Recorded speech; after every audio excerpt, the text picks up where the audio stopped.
Welcome, everyone. All right. The other day, someone asked me, what is it like to have schizophrenia?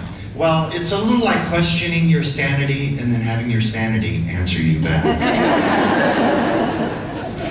I think it's great that we could learn to laugh about such a serious subject. I love the healing power of laughter. Laugh and the world laughs with you. However, laugh hysterically to yourself for no apparent reason. And suddenly you're in a 72-hour hole. To tell you a little bit about myself, I come from the beautiful mid-America town, Oklahoma City, thank you, where we are known for our dramatic acts of domestic terrorism. I like to call it Christmas with family, or my love life. After this act of domestic terrorism, I suffered a traumatic brain injury. I lost my memory for a few months. I really thought I had died and gone to heaven. When I woke up in the hospital, I was like, the food here is really nice, everyone is in all white, everyone is so nice to me. Then the angel in white wheeled my bed over to the window and I looked out and frankly, I was a bit disappointed. For one thing, heaven looked a lot like Oklahoma to me. And that I'd missed the rapture and I was one of the left behind. And instead of wings and a halo, I was in restraints and a neck brace.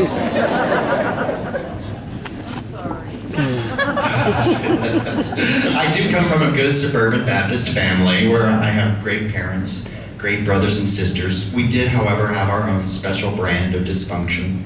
I remember as a child timidly sneaking into my parents' bedroom and going up to the nightstand, and there on the bed was a book that read, How to Raise the Perfect Child Through Guilt and Manipulation. It's an actual book. Google it.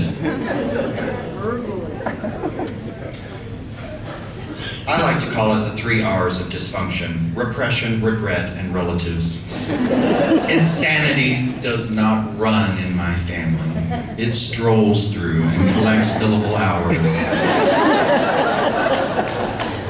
Thank you. I see some of your families in the same way. My family is very temperamental. Half temper, half mental. People ask, being from Oklahoma, Oklahoma, do you have an accent? Where's your accent? Well, it's here when I need it. I'm trying to talk my way out of traffic tickets. When you're from Oklahoma, you have to do something such as, well, pretend to learn to speak English. It's called public education. The accent is called white trash.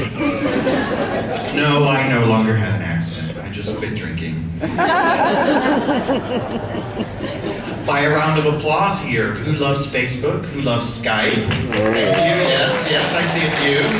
I tell you, the 21st century is great for a germaphobe like me, because now I can date online without actually having to touch anyone. Actually, I'm just lazy. Facebook is getting way too big. The other day, I got a message from God. Actually, it was an event invitation, and apparently we have 3 mutual friends.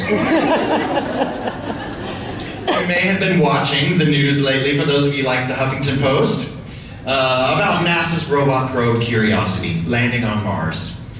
Early photos show no signs of beer, porn, or ESPN. NASA says that this is definite proof that men are not from Mars.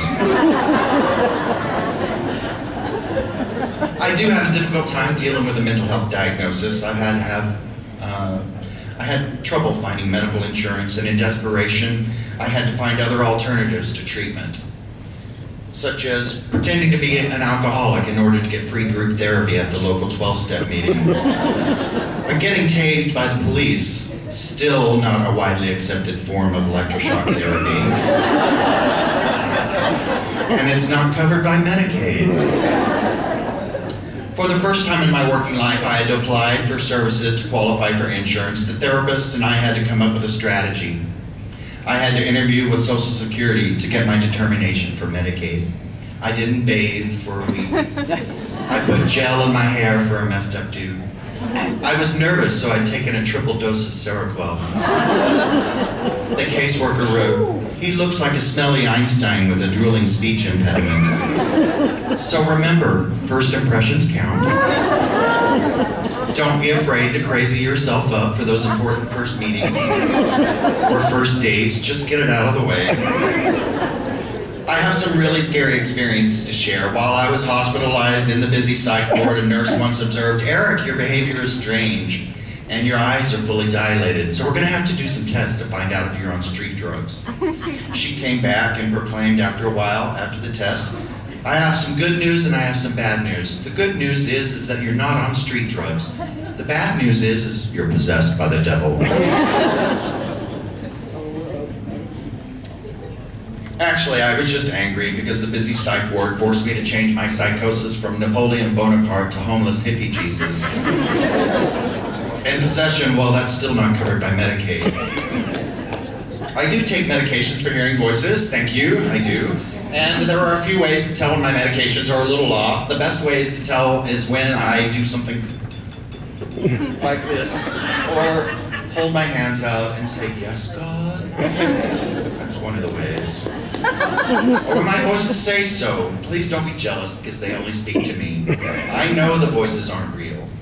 It's just sometimes they have such great ideas. I would like to think I am up here representing the voiceless masses. Unfortunately, all of those voices are in my head. Really, though, it is finally nice to be out about mental illness, but it is a bad sign when everyone in our pride parade wears a bag on their head. And instead of beads, they throw antidepressants. And the marching band uniforms are really difficult to get into because they lace up the back.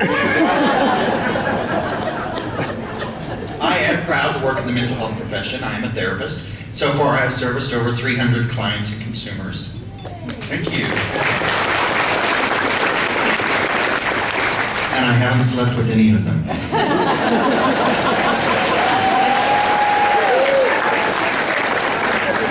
Folks, no one is as dysfunctional as me. To put it this way, I put the schizoid and schizophrenic, I put the funk and dysfunctional, and I put the ass and Asperger's. Thank you so much.